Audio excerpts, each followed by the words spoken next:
కోటపాలెం MLA Tadipatri చంద్రశేఖర్పై TDP incharge Gudur Erikshan Babu ఘాటు వ్యాఖ్యలు చేశారు. ఎరిక్షన్ బాబు మాట్లాడుతూ నోరు ఉంది కదా అని పారేసుకుంటే నీకు అదే గది అంటూ హెచ్చరిక. దమ్ముంటే అసెంబ్లీకి వెళ్ళి నియోజకవర్గ సమస్యలపై మాట్లాడు. మా టీడీపీ కార్యకర్తలు నీతికి నిజాయితీకి నిదర్శనం. నీలాగా అవినీతి పరులు కాదు. జగన్ రెడ్డి చెప్పుడు మాటలు విని అబద్ధాలు అసత్యాలు నీ కుహానా రాజకీయాలకు తెరదీస్తే చర్యలు తప్పవు అన్నారు గూడూరు ఎరిక్షన్ బాబు.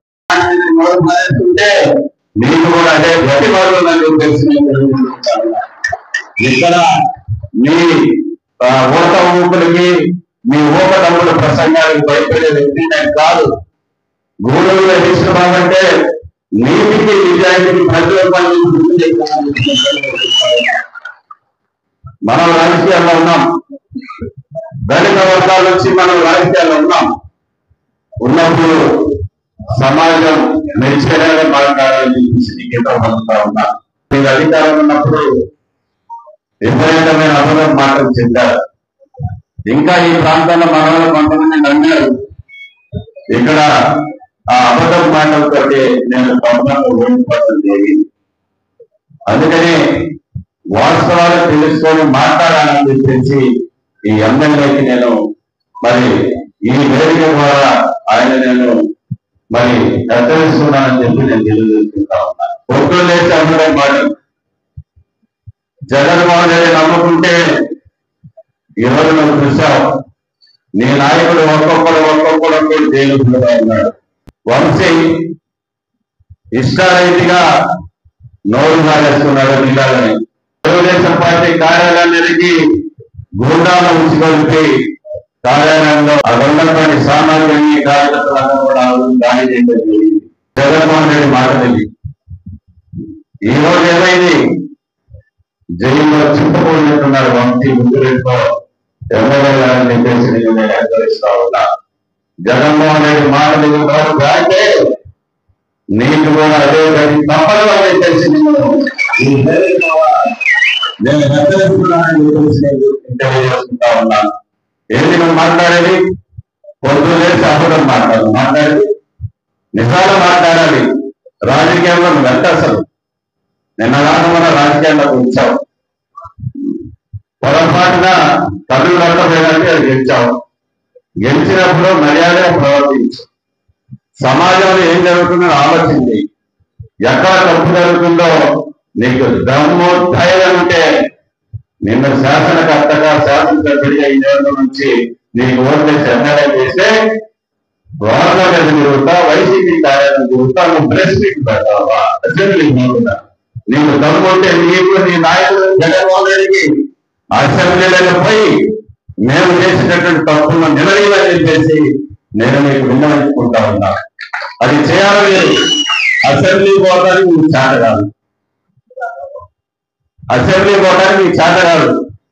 నిన్ను గెలిపించింది శాసనసభ్యుడిగా శాసనసభకు వెళ్ళి ఈ ప్రాంత సమస్యల్ని శాసనసభ వేదికగా మాట్లాడి ప్రాంతాన్ని అభివృద్ధి చేయాలని ఓట్లేసాను చెప్తే నువ్వు వైసీపీ సోషల్ మీడియాలో చేరి నీ ఇష్టం వచ్చినట్టు ముఖ్యమంత్రి గారిని, నీ ఇష్టం వచ్చినట్టు పవన్ కళ్యాణ్ గారిని, నీ ఇష్టం వచ్చినట్టు లోకేష్ బాబు గారిని విమర్శిస్తావా అని సాగిస్తా.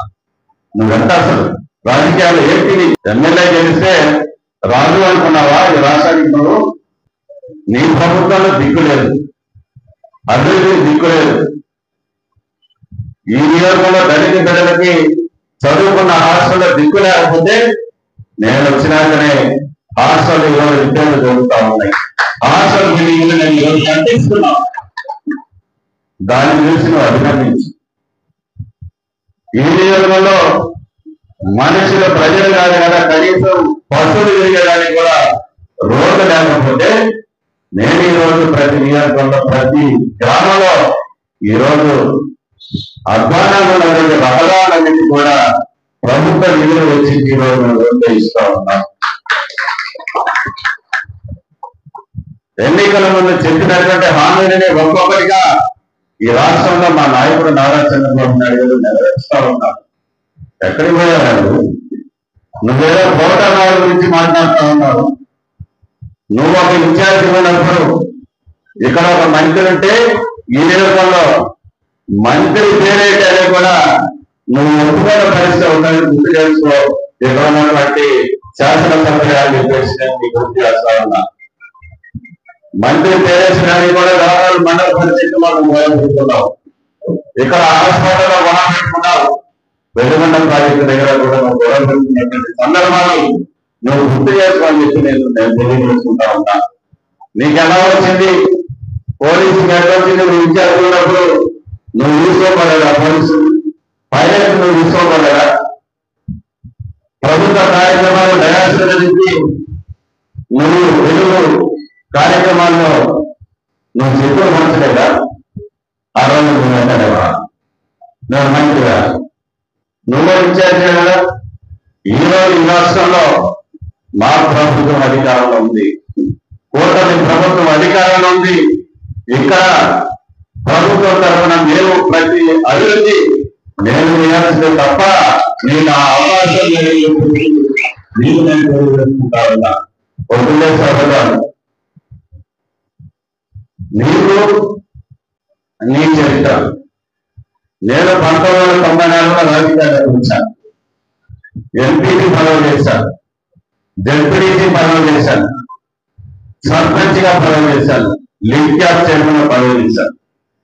నువ్వెందుకు కన్వీనర్ నా మీద ఒక ఆరోపణ తెలిస్తే ఈరోజు రాజకీయాలు మనం మాట్లాడుకుంటా.